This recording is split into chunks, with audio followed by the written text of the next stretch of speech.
హైదరాబాద్ లో Sonata software కార్యాలయాన్ని ప్రారంభించిన సీఎం రేవంత్ రెడ్డి. $1 ట్రిలియన్ ఆర్థిక వ్యవస్థగా తీర్చిదిద్దడమే లక్ష్యమన్న ముఖ్యమంత్రి.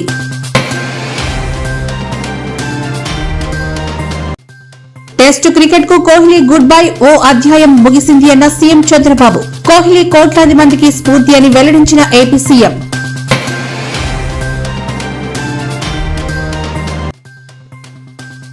నేడు పిఠాపురం నియోజకవర్గానికి చెందిన ప్రభుత్వ స్టాఫ్ నర్సులతో పవన్ భేటీ. వైద్య రంగంలో నర్సుల సేవలు వెలకట్టలేనివి అన్న డిప్యూటీ సీఎం.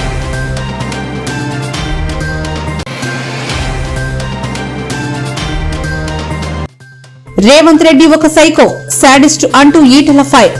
ఘాటుగా కౌంటర్ ఇచ్చిన జగ్గారెడ్డి.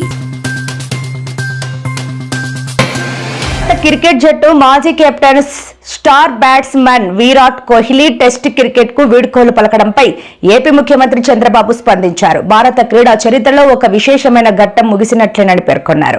కోహ్లీ క్రీడా స్ఫూర్తి, అంకిత భావం, నాయకత్వ లక్షణాలు ఎనలేనివని కొనియాడారు. విరాట్ కోహ్లీ తన భవిష్యత్ ప్రస్థానంలో కూడా విజయవంతంగా ముందుకు సాగాలని మనస్ఫూర్తిగా కోరుకుంటున్నాను. అతడికి నా శుభాకాంక్షలు అంటూ చంద్రబాబు తన సందేశంలో పేర్కొన్నారు.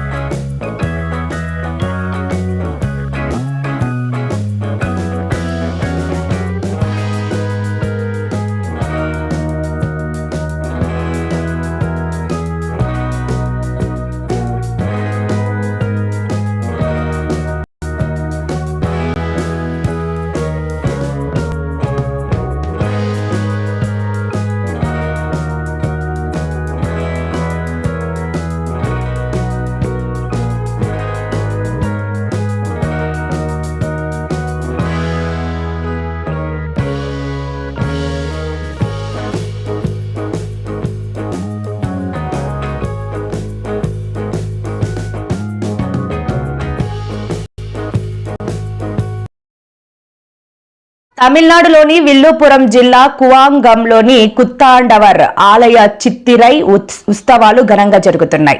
ఈ ఉత్సవాల్లో ట్రాన్స్జెండర్ల కోసం మిస్ కువాంగం 2025 అందాల పోటీలను నిర్వహించారు. ఈ కార్యక్రమానికి నటుడు విశాల్ హాజరయ్యారు. అయితే కార్యక్రమం జరుగుతుండగా వేదికపై ఉన్న విశాల్ ఒకసారిగా స్పృహ కోల్పోయి కిందకు పడిపోయారు. అయితే ప్రస్తుతం విశాల్ ఆరోగ్యం బాగానే ఉందని వైద్య బృందం నిర్ధారించింది.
ప్రత్యేకంగా భేటీ అయ్యారు. విశిష్ట సేవలు అందించిన 8 మంది నర్సులను ఉప ముఖ్యమంత్రి సత్కరించారు. అనంతరం పవన్ మాట్లాడుతూ వైద్య రంగంలో నర్సులు అందిస్తున్న సేవలు అనన్య సామాన్యమని, ఫ్లోరెన్స్ నైటింగేల్ స్ఫూర్తితో రోగులకు స్వస్థత కలిగేలా వృత్తికి గౌరవాన్ని తీసుకువస్తున్నారని కొనియాడారు. నిస్వార్థంగా వారు అందించే సేవలు వెలకట్టలేనివని అన్నారు. విధి నిర్వహణలో ఎంతో మంది రోగుల ప్రాణాలు కాపాడుతున్న నర్సుల సేవలను ఎవరూ మర్చిపోరని తెలిపారు.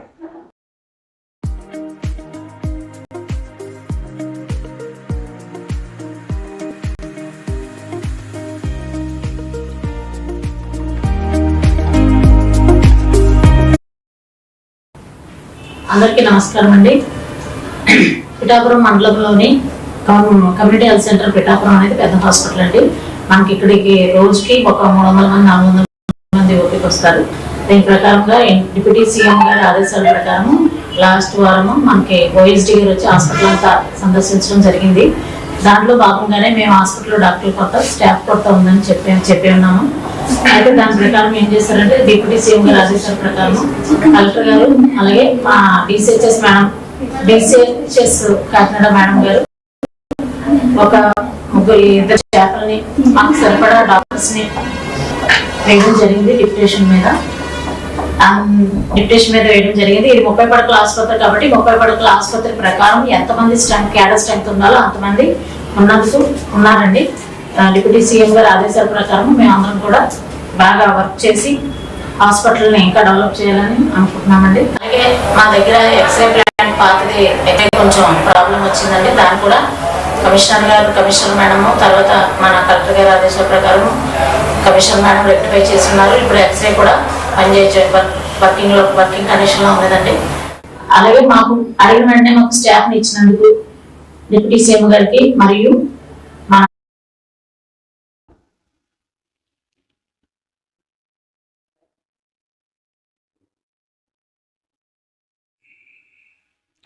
రాష్ట్రంలో పౌర సరఫరాల సేవలను ప్రజలకు మరింత చేరువ చేసే దిశగా ప్రభుత్వం కీలక చర్యలు చేపట్టింది. నూతన రైస్ కార్డుల జారీతో పాటు ఇతర 6 రకాల అనుబంధ సేవలను అందుబాటులోకి తెచ్చినట్లు రాష్ట్ర ఆహార పౌర సరఫరాల శాఖ మంత్రి నాదెండ్ల మనోహర్ వెల్లడించారు. ఈ సేవలను ఇప్పటికే 72,519 మంది వినియోగించుకున్నారని, మే 15వ తేదీ నుంచి వాట్సాప్ గవర్నెన్స్ విధానం ద్వారా కూడా ఇంటి వద్దే నుంచే దరఖాస్తు చేసుకునే వెసులుబాటు కల్పిస్తున్నట్లు ఆయన తెలిపారు. ప్రజలకి పౌర సరఫరా శాఖ నుంచి ప్రతి నెల మేము అందించే సరుకులు ప్రతి కుటుంబాన్ని ఆదుకునే విధంగా కేంద్ర ప్రభుత్వం, రాష్ట్ర ప్రభుత్వం జాతీయ ఆహార భద్రత చట్టానికి అనుగుణంగా ప్రతి నెల 1వ తారీఖు నుంచి 15వ తారీఖు వరకు ఒక అద్భుతమైన కార్యక్రమం ప్రజలందరికీ అందిస్తూ ఉన్నాం. ఆంధ్రప్రదేశ్లో ఈ రోజుకి 1,46,21,000 రైస్ కార్డ్స్ ఉన్నాయి. ఈ 1,46,21,000 రైస్ కార్డ్స్ గాను జనాభా 4,24,60,000 మంది ప్రతి నెల ఈ రైస్ కార్డ్స్ ద్వారా వాళ్ళు ఈ సర్వీసెస్ అందుకుంటున్నారు. అయితే కేంద్ర ప్రభుత్వం అదేవిధంగా సుప్రీంకోర్టు వారి ఆదేశాల మేరకు ఖచ్చితంగా ఈకేవైసీ నమోదు చేసుకోవాలి అనే కండిషన్ పెట్టిన తర్వాత భారతదేశంలో అగ్రస్థానంలో ఆంధ్రప్రదేశ్ 95% ఈకేవైసీ పూర్తి చేసుకోగలిగాం. ఇందులో ఒక వెసులుబాటు కూడా ఉంది. 5 సంవత్సరాలు లోబడిన చిన్నపిల్లలకి, 80 సంవత్సరాలు దాటిన వృద్ధులకి ఈకేవైసీ నమోదు చేసుకోవాల్సిన అవసరం లేదు. మాకు వచ్చిన అంచనాల మేరకు ప్రస్తుతం సుమారు 6,32,000 మంది ఆ విధంగా ఉన్నారు. కాబట్టి వాళ్ళు కూడా అర్హులుగానే మేము తీసుకుని ముందుకెళ్తాం. 8వ తారీఖు నుంచి మేము మొదలుపెట్టిన ఈ కొత్త సర్వీసెస్ ఏవైతే మొదలుపెట్టామో, గ్రామ సచివాలయం, వార్డు సచివాలయంలో వెళ్ళి మీరు మీ రైస్ కార్డ్స్ మీ అందరూ తెలిసిందే యువగలం సులభతరం చేసేందుకు ఆంధ్రప్రదేశ్ ప్రభుత్వం వాట్సాప్ గవర్నెన్స్ ను ప్రజలకు అందుబాటులోకి తెచ్చింది. ఇందులో భాగంగా 9552300009 నంబర్ కు వాట్సాప్ లో హాయ్ అని మెసేజ్ పంపండి. మీకు కావలసిన సేవను సెలెక్ట్ చేసుకోండి. దేవాలయ బుకింగ్ సేవలు, ఫిర్యాదు పరిష్కరణ సేవలు, ఏపీఎస్ఆర్టీసీ సేవలు, ఎనర్జీ సేవలు, సీఎంఆర్ఎఫ్ సేవలు, సీఎండీఏ సేవలు, రెవెన్యూ సేవలు, ఆరోగ్య కార్డు సేవలు, పోలీస్ శాఖ సేవలు వంటి 150కు పైగా సేవలు ఏది కావాలన్నా ప్రజల చేతిలో ప్రభుత్వం ఉంది. 9552300009 నెంబర్ను మీ మొబైల్లోని వాట్సాప్ కు జత చేయండి. ప్రజల చేతిలో ప్రభుత్వం చాట్ బాట్ తో మీకు కావాల్సిన సేవలని మీరున్న చోటు నుంచే పొందండి. గుర్తుంచుకోండి, 9552300009 ప్రజల చేతిలో ప్రభుత్వం. ఏపీలో కరెంట్ ఛార్జీలు పెంచుతున్నట్లు ప్రచారం జరుగుతోంది. దీంతో గృహ వినియోగదారులు ఆందోళన చెందుతున్న విషయం తెలిసిందే. ఇప్పటికే ఇళ్లక వస్తున్న కరెంటు బిల్లులు భయపెడుతున్నాయని, మరోసారి ధరలు పెంచితే ఎలాగంటూ వారు ఆవేదన వ్యక్తం చేస్తున్నారు. మంత్రి గొట్టిపాటి రవికుమార్ విద్యుత్ ఛార్జీలు పెంచుతున్నట్లు జరుగుతున్న ప్రచారంపై స్పందించారు. ఎట్టి పరిస్థితుల్లో విద్యుత్ ఛార్జీలు పెంచమని స్పష్టం చేశారు. భవిష్యత్తులో కూడా ఛార్జీలను పెంచే ఆలోచన తమ ప్రభుత్వానికి లేదన్నారు. విద్యుత్ ఛార్జీలు పెంచలేదు, పెంచము, దానికి కట్టుబడి ఉన్నాం మేము కానీ మా ముఖ్యమంత్రి గారు కానీ. మొన్న ఈ మధ్య యాక్సిస్ బ్రూక్ ఫీల్డ్ ఎనర్జీ మీద దుష్ప్రచారం చేసే పని చేస్తా ఉన్నారు. పదే పదే ప్రభుత్వం మీద బురదల్లే పని చేస్తా ఉన్నాడు. జగన్మోహన్ రెడ్డి తప్పులన్నీ కూడా ఇప్పటికి కూడా మాకు ఇంకా దాన్ని శుభ్రం చేయడానికి టైం సరిపోతుంది. అతను పూర్తిగా విద్యుత్ శాఖను దుర్వినియోగం చేసి వదిలిపెట్టాడు. అతనే యాక్సిస్ ఎనర్జీకి ₹5.12 పీపీ చేస్తే దాన్ని వెనక్కి పిలిపించి ₹4.60 పగలపూట, సాయంత్రం పూట, పీక్ అవర్స్ లో కూడా విద్యుత్ సరఫరా చేసే ఒప్పందం చేశాము. అదే కాకుండా PLF దాదాపు 60% తక్కువ ఇవ్వకుండా ప్రభుత్వానికి నష్టం లేకుండా అన్ని కూడా చేశాం అనమాట. జగన్మోహన్ రెడ్డి లాగా ప్రభుత్వం లాగా ఈ ప్రభుత్వం చేసే ప్రసక్తి లేదు. జగన్మోహన్ రెడ్డి ప్రభుత్వాన్ని ఒక ఆదాయ వనరుగా విద్యుత్ శాఖను వాడుకుంది. మా ప్రభుత్వం కరెంట్ ఛార్జీలు పెంచకూడదు, ప్రజలకు ఉపయోగపడాలి, నాణ్యమైన విద్యుత్ ఇవ్వాలనే దశగా పనిచేస్తున్నాము. దాంట్లో భాగంగానే రాయలసీమ, ప్రకాశం జిల్లా ప్రాంతాల్లో రెన్యూబుల్ ఎనర్జీకి పెద్దపీట వేసాము. గతంలో కూడా 7,000 మెగావాట్లు 2014-19లో రెన్యూబుల్ ఎనర్జీ పెట్టడమే కాకుండా విద్యుత్ ఉత్పత్తి కూడా చేసి చూపించాము. అదేవిధంగా దేశంలో ఇప్పుడు మన రాష్ట్రంలో రాయలసీమ ప్రాంతం పూర్తి అనుకూలమైన ప్రాంతం కనుక తప్పకుండా రాబోయే రోజుల్లో రెన్యూబుల్ ఎనర్జీకి పెద్దపీట వేస్తామని చెప్పి కూడా ముఖ్యమంత్రి గారు పదే చెప్తున్నాడు. దాంట్లో భాగంగానే తప్పకుండా చేస్తాం. బాచుపల్లిలోని పూజిత అపార్ట్మెంట్ కు హైకోర్టు ఆదేశాల మేరకు అధికారులు కూల్చివేత నోటీసులు జారీ చేసిన ఘటన తీవ్ర రాజకీయ దుమారానికి దారితీసింది. ఈ విషయం తెలుసుకున్న ఈటెల రాజేందర్ బాధితులకు అండగా నిలిచారు. ఈ సందర్భంగా రేవంత్ రెడ్డిపై కాంగ్రెస్ ప్రభుత్వ తీరుపై నిప్పులు చెరిగారు. ముఖ్యమంత్రి రేవంత్ రెడ్డి ఒక పెద్ద శాడిస్ట్ సైకో, ప్రజలను ఇబ్బందులకు గురి చేయడంలోనే ఆయన ఆనందం పొందుతారు. ఈటెల రాజేందర్ చేసిన వ్యాఖ్యలపై జగ్గారెడ్డి తీవ్ర స్థాయిలో విరుచుకుపడ్డారు. మాట్లాడుతున్నావు నా గురించి చిల్లరగాళ్ళకు కొట్లాడితే దీనితో కొట్లాడే కానీ రండతో ఏం కొట్లాడతాం, దీనితో కొట్లాడు. నేనన్నా ఒకసారి ఇదే ముఖ్యమంత్రి మళ్ళీ గుర్తు చేస్తున్నాను. నేను అన్న అని చెప్పి భాగ్యలక్ష్మి ఆయనకి పోయింది అన్నాడు ముఖ్యమంత్రి కాలేదు. యాదుకుందా నీళ్ళతోటి చల్లనీళ్ళతోటి తడిబట్టల మీద రాని ఏడిచింది. నేను నువ్వు దీరును అనుకున్నా కానీ గిట్లా అనుకోలేని చెప్పలేదు. నువ్వు దీరును అనుకున్నా కానీ గిట్లా ఎడతావని అనుకోలేదు. ఏడిచేవాడిని ఏమంటారో మీకు తెలియదు. నేను మళ్ళీ కామెంట్ చేయాలి. ఈ ప్రభుత్వం ఎన్నో రోజులు ఉండదు. ఈ ప్రభుత్వానికి తల తోక ఏది లేదు. తుగులక్ ఎప్పుడో మన చరిత్ర తుగులక్ అని చదువుకున్నాం. ఈ ముఖ్యమంత్రి అంటే తుగులక్. నేను చాలాసార్లు చెప్పిన ముఖ్యమంత్రి గారి గురించి. ఇవాళ మా ప్రజల్ని ఏడిపించుకొని నీకేదో ఓట్లయితే ముఖ్యమంత్రి పోయి కుర్చీ మీద కూర్చొని ఇవాళ మా ప్రజల్ని ఏడిపించుకుంటున్నావు అంటే నువ్వు శాడిస్ట్ అయితేనే ఏడిపించుకుంటావు. గుర్తుపెట్టుకో, నువ్వు శాడిస్ట్ ఉంటావు. నువ్వు ఎవరు చెప్తున్నా వింటలేవంటే నువ్వు సైకో అయితేనే ఎవరు. గతంలో కూడా చెప్పినా నేను మంచి పద్ధతి కాదు. ఇవాళ పరిపాలకుడు అనేవాడు, ముఖ్యమంత్రి అనేవాడు ప్రజల కన్నీళ్ళు ఏంటిది, ప్రజల కష్టాలు ఏంటివి, ఒకవేళ నీ ఇంటెలిజెన్స్ వ్యవస్థ ఉంటుంది తెలుసుకోవాలి. ఒకవేళ అక్కడి నుంచి తెలుసుకునే ఓపిక నీకు లేకపోతే నీ సొంత మనుషులు ఉంటారు, అందరూ తెలుసుకొని ఇట్లాంటివి రెక్టిఫై చేయాలి. కానీ ఇవాళ నీ కింద ఏమవుతుందో లేకపోతే నువ్వు ఎట్లా ముఖ్యమంత్రి అయినావు, నువ్వు ఎట్లా వ్యవస్థ సిస్టంలో ఉన్నావు అర్థం కావట్లేదు. నీవే మున్సిపల్ ముఖ్యమంత్రి, మళ్ళీ అన్ని ఈయనకి జరిగినాయి. కాబట్టి నేను ముఖ్యమంత్రిని డిమాండ్ చేస్తున్నా, ఇట్లాంటి పిచ్చి వేషాలు మానుకో. నీ కింద అధికారులు ఏం చేస్తుందో దృష్టి పెట్టు, నీ సిస్టమ్ను బాగు చేసుకో. కానీ మా ప్రజల జీవితాలతో చెలగాటపడే ప్రయత్నం చేస్తే ఖబర్దార్ నా కొడుక అని చెప్పి హెచ్చరిస్తున్నా. నీ అబ్బ జాగిరి కాదని చెప్పి తెలియజేస్తా ఉన్నా. ప్రజల జీవితాలతో ఆడుకున్నాడు ఎవడు బాగుపడని చెప్పి నేను శపిస్తున్నా, గుర్తుపెట్టుకో అని చెప్పి. లోని రాయల ఆల్బర్ట్ హాల్లో RRR చిత్ర లైవ్ కాన్సర్ట్ ఘనంగా నిర్వహించారు. అయితే ఈ ఈవెంట్ లో అభిమానుల అత్యుత్సాహం తారక్కు అసహనం తెప్పించింది. హాల్ వెలుపల అభిమాన హీరోతో సెల్ఫీలు తీసుకునేందుకు ఫ్యాన్స్ ఎగబడగా ఎన్టీఆర్ ఇబ్బంది పడ్డారు. అదే విషయాన్ని వారికి చెప్పే ప్రయత్నం చేశారు. అయినా అభిమానులు వెనకపోవడంతో చేసేదేమీ లేక అక్కడి నుంచి వెళ్లిపోయారు. ఇందుకు సంబంధించిన వీడియో ప్రస్తుతం సోషల్ మీడియాలో వైరల్ అవుతోంది.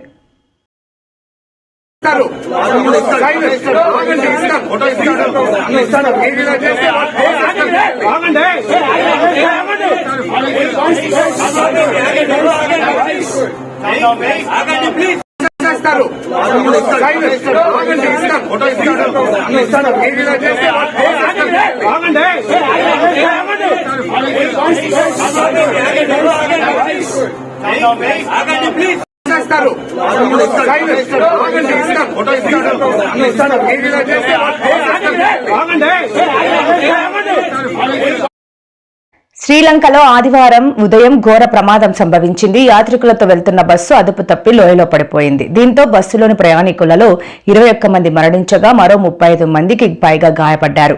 ఇందులో 2 చిన్నారులు సహా 15 మంది పరిస్థితి విషమంగా ఉందని అధికారులు తెలిపారు.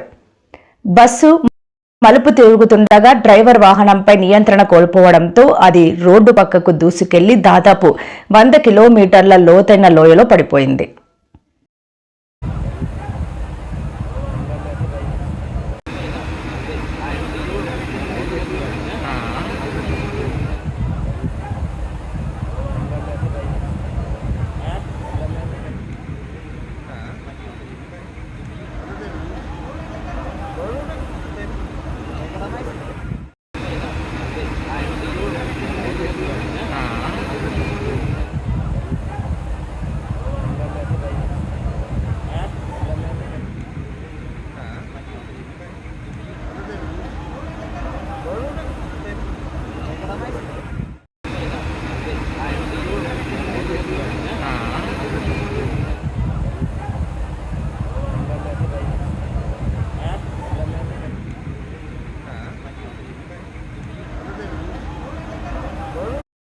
పాల్కు ముంబై విమానాశ్రయంలో ఊహించని పరిణామం ఎదురైంది. టర్కీ పర్యటనకు సిద్ధమైన తనను తన బృందాన్ని ఇండిగో ఎయిర్లైన్స్ సిబ్బంది విమానం ఎక్కకుండా అడ్డుకున్నారని ఆయన ఆరోపించారు. ఈ ఘటనపై కేఏ పాల్ తీవ్ర ఆగ్రహం వ్యక్తం చేశారు. ఇండిగో ఎయిర్లైన్స్ సీఈఓ మరియు సంబంధిత సిబ్బందిపై ముంబైలో పోలీసులకు ఫిర్యాదు చేశారు.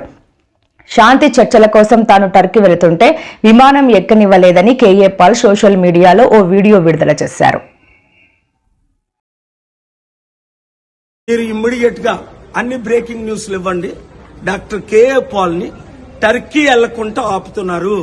అన్ని డాక్యుమెంట్స్ ఉన్నాయి. మీకు తెలుసు కదా, for 37 years I'm travelling the world, presidential adviser for 155 countries, and still నన్ను ఎందుకు ఆపుతున్నారు? లాస్ట్ వీక్ నేను టర్కీలో ఉన్నాను. ఈ రోజు పాకిస్తాన్ వెళ్లవలసింది యుద్ధం ఫోన్ ద్వారా ట్రంప్ గారు సెనేటర్స్ లీడర్స్ తో మాట్లాడిన తర్వాత వీళ్ళు ఆపుతున్నారు. ఇక్కడ మొన్న అన్న ఆయన స్టార్ట్ చేశాడు పీబీఎస్ గవర్నమెంట్ ది.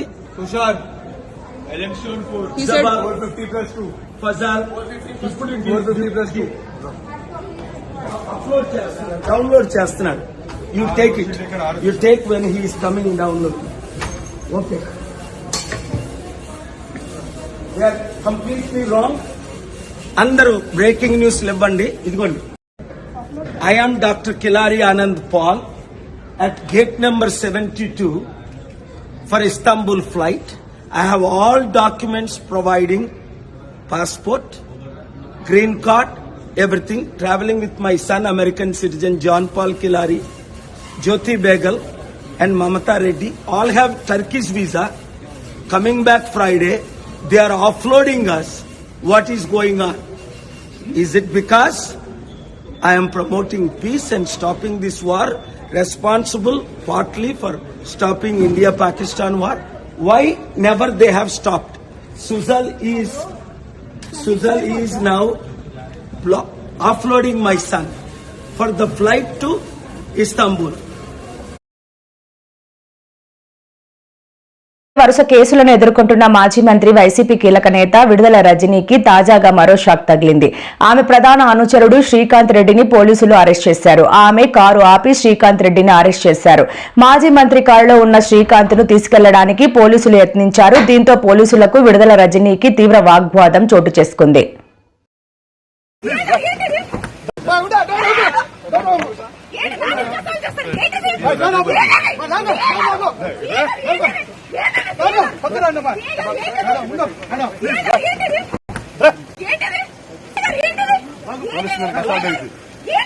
నేను చెప్పాను మేడం, మీరు అసలు చెప్తారు కేసు కడతాం.